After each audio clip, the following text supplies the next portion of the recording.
नहीं नहीं, सस्पेंस जैसी कोई बात नहीं थी।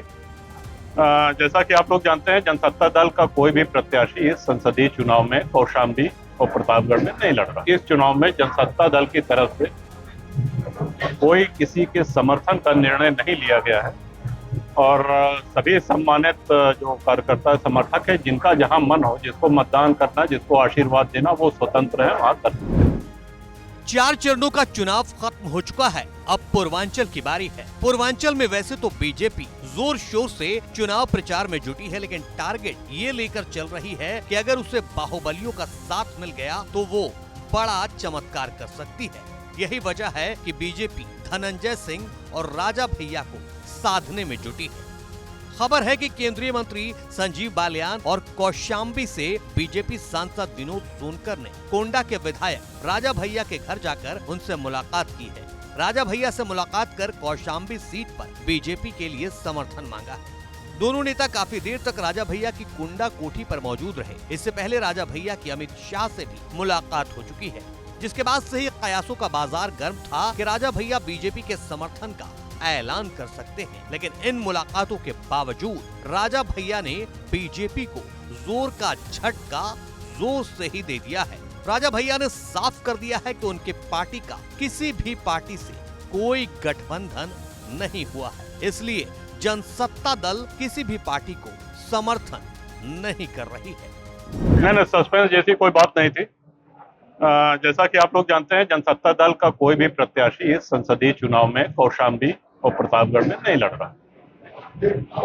हमने वो कारण भी रखा आप लोगों के सामने और बराबर पूरे क्षेत्र से समर्थकों का, मतदाताओं का, शुभचिंतकों का, कार्यकर्ताओं का फोन और संपर्क करके ये प्रश्न उनके बराबर हमसे पूछे जा रहे थे कि करना क्या है इस चुनाव में।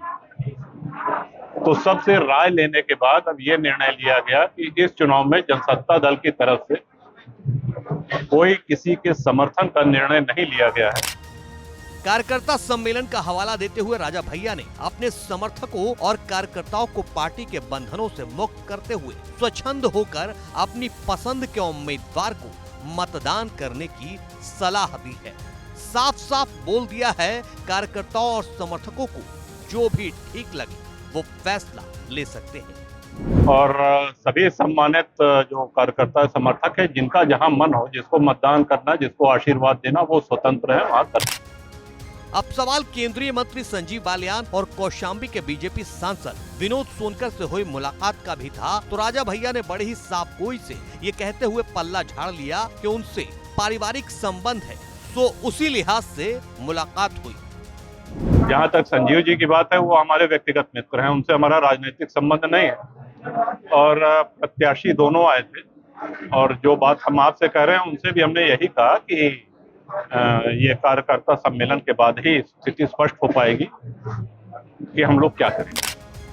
दरअसल कौशाम्बी लोकसभा चुनाव को लेकर कार्यकर्ता असमंजस की स्थिति में थे, तो वहीं केंद्रीय मंत्री अमित शाह के हीरागंज आने से पहले तक अटकलें लग रही थी कि राजा भैया मंच शेयर करेंगे और बीजेपी उम्मीदवार विनोद सोनकर का समर्थन करेंगे। लेकिन न तो अमित शाह के मंच पर गए और न ही समर्थन दिया।